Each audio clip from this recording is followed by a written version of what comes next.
ጥበብ ብቻውን በቂ አይደለም የልብ ስፋትም ያለበት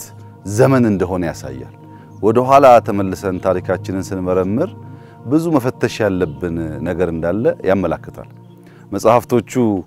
በብዙ ኪሎግራም ይመዘን መጽሐፍት በብራና የተጻፈ በእጅ ጽሑፍ የተጻፈ መጽሐፍት አይተናል እንግዲህ ዛሬ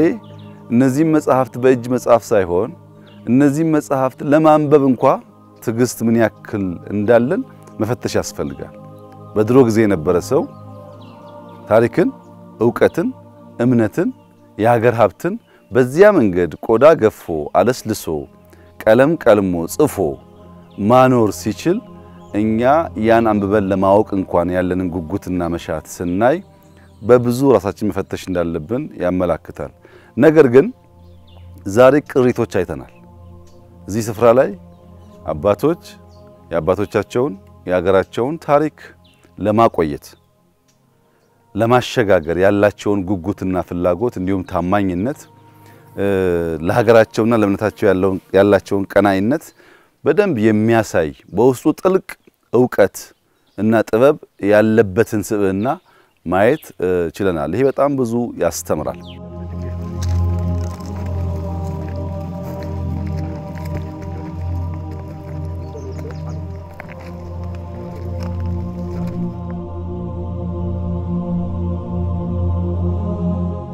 እንግዲህ ለመላው ለኢትዮጵያ ሕዝብ መናገር የምፈልገው ነገር በመጀመሪያ ታሪካችንን መነሻችንን ጅማሯችንን ማወቅ ያስፈልጋል ለማድነቅም ለመጠበቅም ለመጠቀምም የመጀመሪያው ነገር ማወቅ ነው ስናቅ እዚያ ውስጥ ያለው የሀብት ጥግ የዕውቀት ጥግ የጥበብ ጥግ የገባን የተገለጠልን ስለሚሄድ ካወቅን በኋላ ሁለተኛው ዋነኛው ተግባር ማልማት ነው ይሄ ቦታ እጅግ ውብ የነበረ ቢሆንም ከለውጡ በኋላ ከ2010 ጀምሮ ነው የቤተ ክርስቲያን በአዲስ መልክ የታነጸው አሁን የምናየው የሚገነባው ላይብራሪ ሙዚየም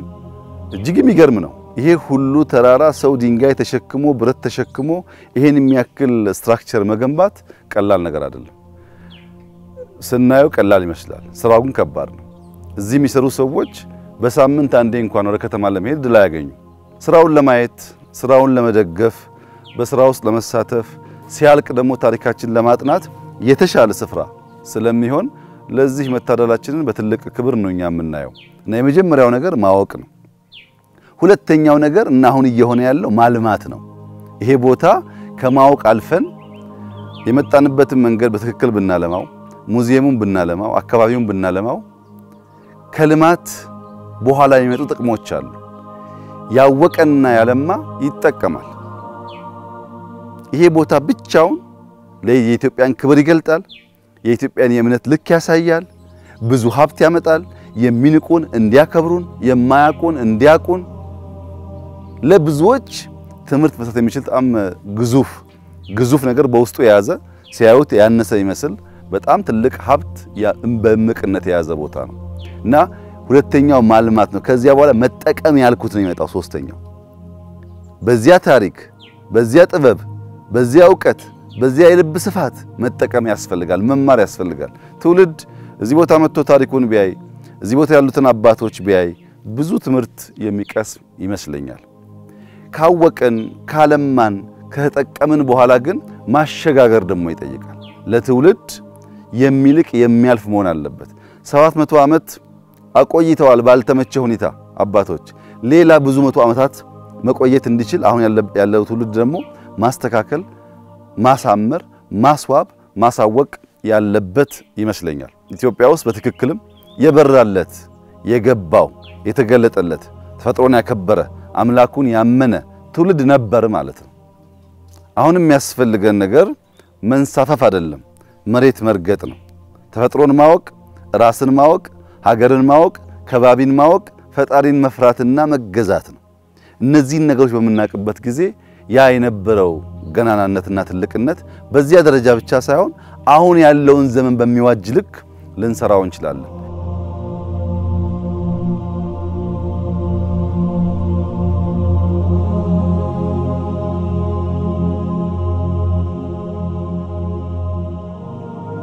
ይሄ ለኛ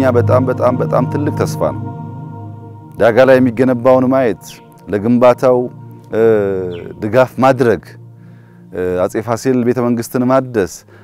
ጎርጎራን መልሰን ማደስና እነዚህን ታሪክ ማገናኘት መቻላችን ትልቅ እድለኝነት ነው። ብዙዎች ለማየት አልታደሉም እንኳን ለመስራት። እኛ ለማየትና በሚገነባ ውስጥ ለመሳተፍ እድል ካገኘን እንደ ትልቅ በረከት እንደ ትልቅ ጸጋ ነው የምንወስደው እና ኢትዮጵያውያን በየቦታው የሚያኮራ ሀብት አለን። በጣም የሚያስደንቅ ታሪክ አለን። የሚገርሙ ሰዎችም አለን። ሙሉ ህይወታቸውን ለታሪካቸው ለእምነታቸው የሰጡ ታማኝ ሰዎችም አሉን። በከተማ እንደምንሰማው ብቻ ሳይሆን ሰው የሚወዱ ሰው የሚያከብሩ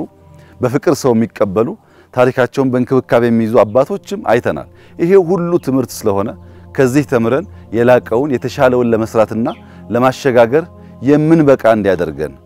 ከምንናገረው ከምናስበው ባሻገር ሐሳቦቻችን መሬት ነክተው የምናይበትን ተፈጽመው የምናይበትን ጸጋና የመከናወን ብቃት ፈጣሪ እንዲሰጠን እንዲያድለን ነው መመኘት መለመን ያለብን። እጅግ በጣም ተስፋ የሚሰጥ የሚያስደስት የሚያኮራ ታሪክ ነው ዛሬ ያየነው። እንግዲህ ኢትዮጵያ ትልቅ ሀገር ናት። ማትጠገብ በውስጧ ብዙ የያዘች ታሪክ ጠገብ ሀብት ጠገብ አስደናቂ ሀገር ናት። እቺን ድንቅ ሀገር ዜጎቿ ስለሆን ለማልማት እድል ስላገኘን እድሉም ለመጠቀም ደግሞ ፍላጎት ስላለን ከህዝባችን ጋር ሆነን ፈጣሪያችን እየለመን በታማኝነት በማገልገል የላቀች ኢትዮጵያ ለሚቀጥለው ትውልድ እናሸጋግራለን የሚል ሙሉ ተስፋ አለን። ባየነው ተደንቀናል፣ ተደምመናል። በዚህ ውስጥ ለመሳተፍ እድል ስላገኘን ፈጣሪያችን እናመሰግናለን። በጣም ደስ የሚል ጊዜን ያሳለፍነው። ብዙዎች በማየት የዚህ ደስታ ተካፋይ እንዲሆኑ እጋብዛለሁ። አመሰግናለሁ።